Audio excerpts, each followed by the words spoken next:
Okay, well, in all the previous two video and the intro videos, we broke down an angle and brought it into the sum and difference.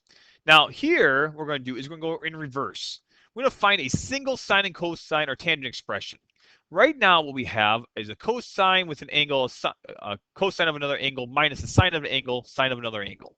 And what we're going to do is, whenever you see a problem like this is meaning that this is definitely some sort of addition or subtraction law. And what we're going to do is we just have to simply match which this is and then write it in reverse. So we're reversing. All right. So right here, what we have is cosine of pi over 7, cosine of pi over 5. And what is that going to be? Well, right here, we can see that cosine and cosine is either going to be cosine plus or cosine minus. So that's where we have these two cosine of different angles. The next thing is you see that there's a minus. Well, the minus means, okay, we're talking about adding alpha and beta. And actually, that's what we have here. Alpha, alpha, beta, beta. Both are the same, and that's how we know we're using the sum and difference rules. And so we're going to write this in reverse. So what we see is essentially we're going to take this is actually equivalent to the cosine of alpha plus beta, which in this case is going to be cosine of pi over 7 plus pi over 5. We can simplify this into one single expression. All right, we're not going to find the exact value by finding common denominator. I believe the common denominator is going to be 35. So we're going to have 35, be a 5 here. So it'd be 5 pi's, it'd be 7, be 12 pi over 35. And that's going to be the cosine of that expression right there. So cosine of 12 pi over 35 is our answer. And that's how we're using this and going in reverse. Not too bad, right? Let's try another one. Or another two. Okay.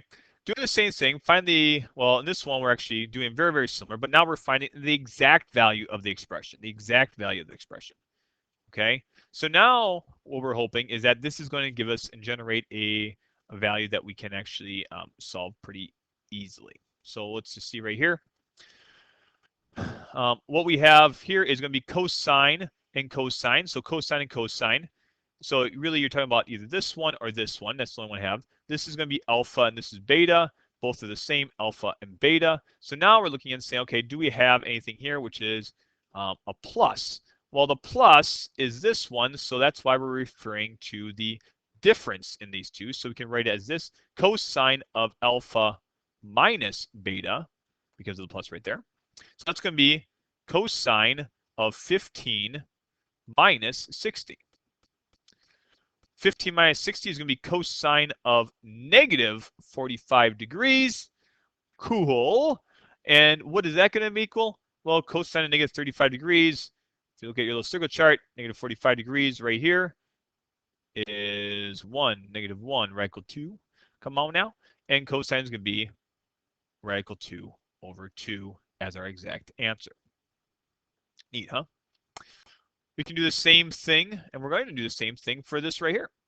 Cosine of pi over 16, 3 pi over 16, both are the same, so this is your alpha, this is your beta. We know it's cosine, cosine, cosine, cosine, cosine, cosine, so either it's this one or this one again.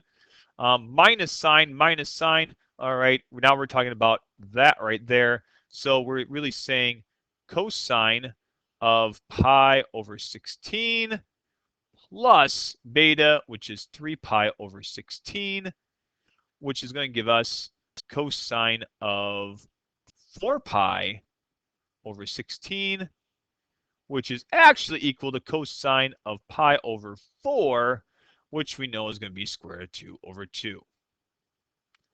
They're not only 45-degree angles, but or pi over 4s, but they are going to be basic angles that you should know how to do. All right, so that's how we go from there. So going in reverse, we look and see that there are two different angles that they match, and you're adding either a cosine and cosine, or it could be a sine, cosine, cosine, sine, or some sort of order in that manner, and then we just write it to whatever it's, look at the chart and see what it matches up with. All right, so hopefully that helps you on how to go and use the sum and difference rules in reverse.